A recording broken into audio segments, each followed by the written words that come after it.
केबे CM number 1 कुहाजाउथिबा नवीन पट्टनायक एबे पूर्वतन मुख्यमंत्री 24 वर्ष धरी क्षमता को उपभोग करिथिबा 79 वर्षीय नवीन एबे क्षमता ठारू अनेक दूर रे विरोधी को मात दे लगातार विजय हासिल करुथिबा नवीन पट्टनायक मध्य पराजयर स्वाद कंटा बांछिरु चाखी सारिचंती किंतु एबे भी नवीन को क्रेज कमिनी।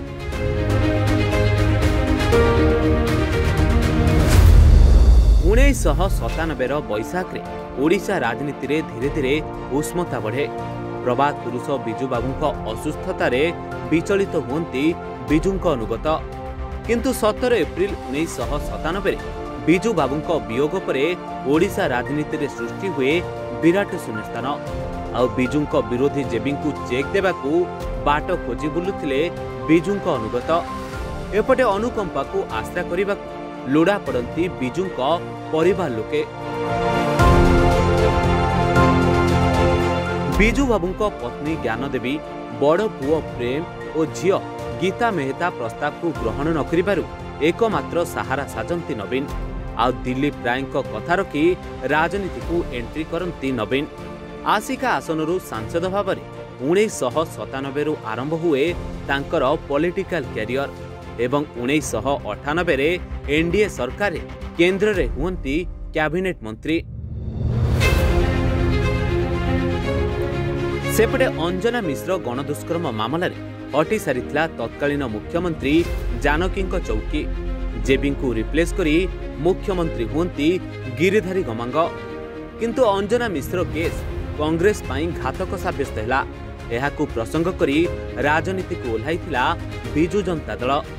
बीजेडी और बीजेपी रो मेंट आगे चिटपटांग मारे कांग्रेस। 2000 निर्वाचन ने बीजेडी 68 आसन हातेबा सह बीजेपी 38 आसन पाए एवं कांग्रेस मात्र 26 आसन रे सीमित रहे। जहा परे नवीन का आरंभ होइथिला मंगुआलार अध्याय। दलर सुप्रीमो हेबा संगे संगे मुख्यमंत्री हुंती नवीन पट्टनायक। बीजेडी रो सभापति भाबरे नवीन खेली चलिले गोटिए परे गोटिए मास्टर स्ट्रोक। गोटिए परे गोटिए प्रतिद्वंदी को दल बाहर रास्ता देखाई पालटी जाती सुपर हिरो। सफलतार सह गोटी चलाई दल भितर थिबा सबुठारु बड़ प्रतिद्वंदी विजय महापात्र को मध्य रास्तारू क्लियर करती नवीन, जहा विरोधी शिविर रे आतंक सृष्टि करितला। एहा परे मिडनाइट ऑपरेशन नारे मध्य मार्गदर्शक प्यारीमोहन महापात्र को बहिष्कार करिसंती नवीन।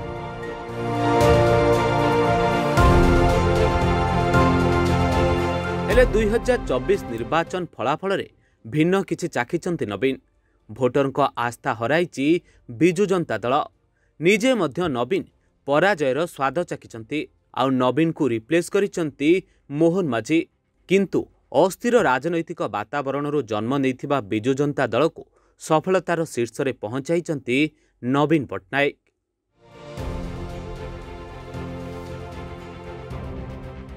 Bureau report, reporters today.